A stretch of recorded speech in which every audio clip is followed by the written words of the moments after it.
Hello everyone and welcome to the Unfound podcast channel. On this video I will be explaining some locations regarding the disappearance of Debra Bowman. As I stated in the episode, in some places she is known as Deborah Booth, B-O-O-T-H, or Debra Booth Bowman. So just be aware of that if you are going to do any of your own research or anything like that. And in fact, if you go to NamUs and look up Debra Bowman in the also known as section, you will see the name Deborah Booth as well.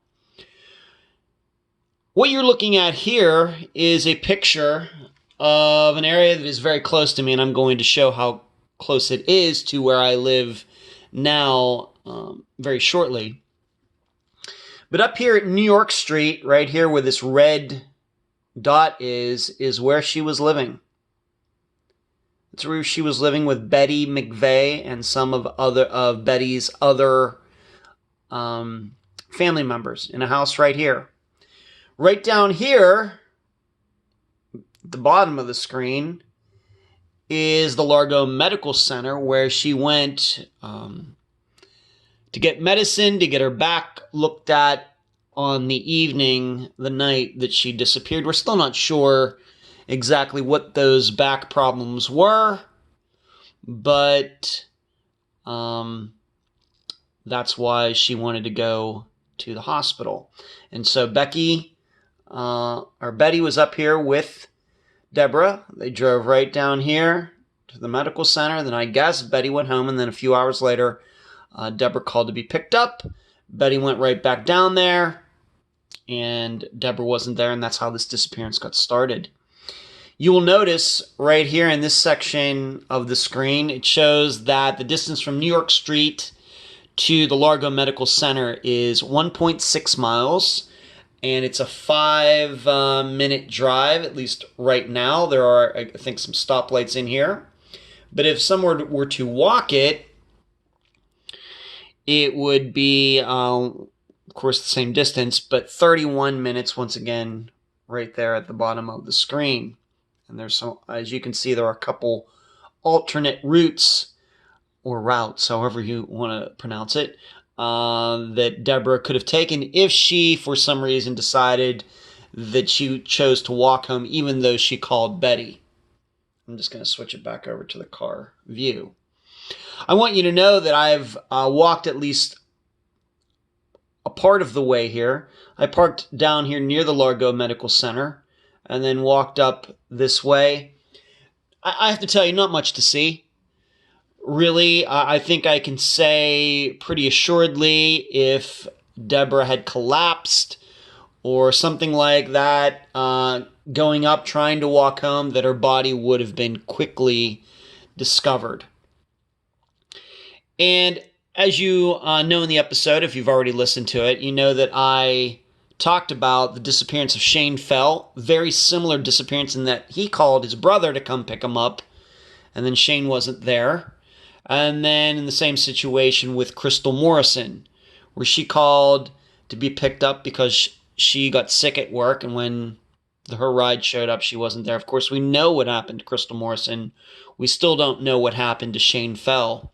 But as I also stated in the episode, I don't know if we can glean anything from those disappearances to help us with Debra's. And I talked about that in the episode.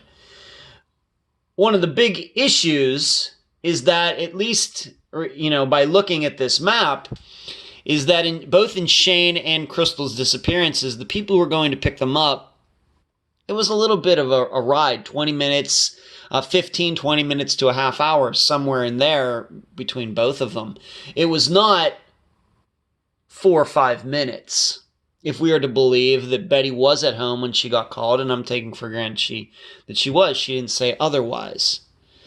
But even so, it would have been a lot less time than in those two situations with Shane and Crystal. Still, Debra was down here at the Largo Medical Center, and 5 minutes later, 4 minutes later, 7 minutes later, maybe let's just stretch it out to 10 minutes later, when Betty gets there, Debra isn't there.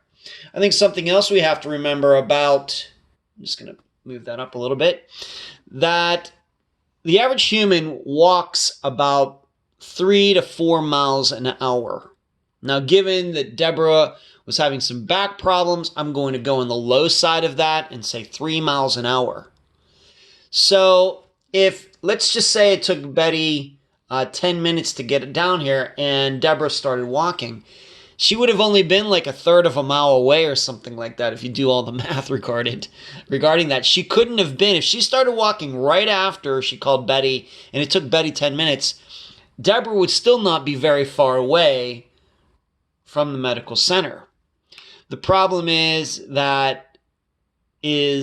Betty never talked about whether she, and I think it was it her granddaughter or her niece or somebody that was with her, they never talked about riding around looking for Debra. Joe, the guest for the episode, never talks about that. She doesn't know. Betty never said anything, I think, to anybody in Debra's family about that. So it's a little bit of a stumper, but I think this shows how close Betty and Debra lived to the Largo Medical Center. And once again, as was stated in the episode, this is the medical center where Debra had been more than once. Now, just to show you, being that I talked about in the episode, how close this is to where I live. Now, I did not live here yet. I did not live in Florida in 2004. But I moved here in 2011. But just to give you an idea, so looking at this map, see this little section right there? The last couple weeks I've talked about playing in a disc golf tournament at Taylor Lake.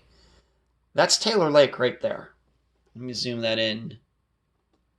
And in fact, I can tell you that Joe and I talked about the possibility of, for some reason, Debra walking off and going this direction and ending up at Taylor Lake. Now, right, once again, now you can maybe see the name there. That is where that's my local course. I've played more disc golf on that course than any other course in the world, right here. And I will tell you that this lake does have alligators in it. And in fact, I'm almost sure that back in 2004, there were more alligators in that lake now than there is now. In fact, I can tell you there were more gators in it in 2011 when I moved here than there are now. They've taken some of the alligators out there. So that does raise the possibility. Did she walk down this way and somehow end up in the lake? Because it's really not that far. I mean, the lake is a lot closer to the Largo Medical Center than Debra's house is. So, and that is, but I can tell you, the lake is not that big. If a human ended up in it, even with the gators being in there, I think some human remains would eventually be found, because there are people who work, is it a city park, that are there every day and are looking for things like that. So I have my doubts, being that I'm very familiar with that particular park. It's a beautiful park and it's very well maintained, I should say.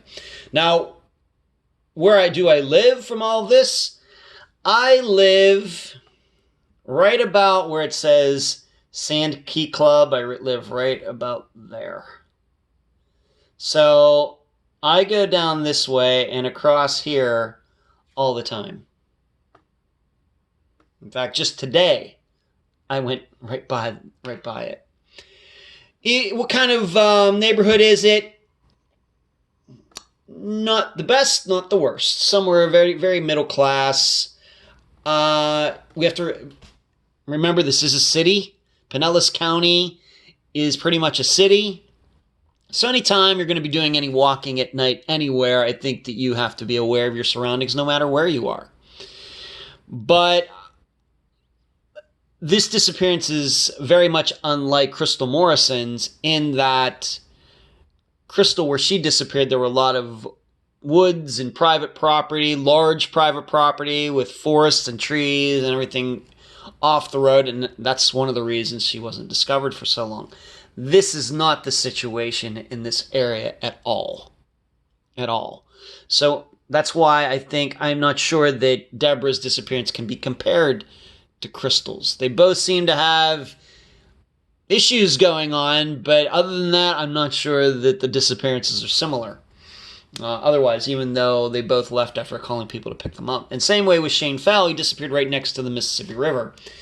Well, the Gulf is here, but it's way over there. This is the Gulf, over here. It's just a bay. And is this bay kind of close? It is.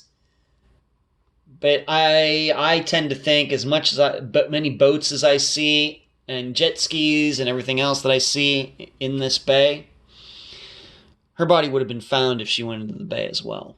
So I hope this helps you a little bit out, helps you think about this disappearance a little more deeply. Once again, this is where Debra lived. This is where she went. And she called from here, allegedly. Betty went to pick her up. Debra wasn't there. So that is the video to explain some of the locations and route for the disappearance of Debra Bowman. Thanks for watching.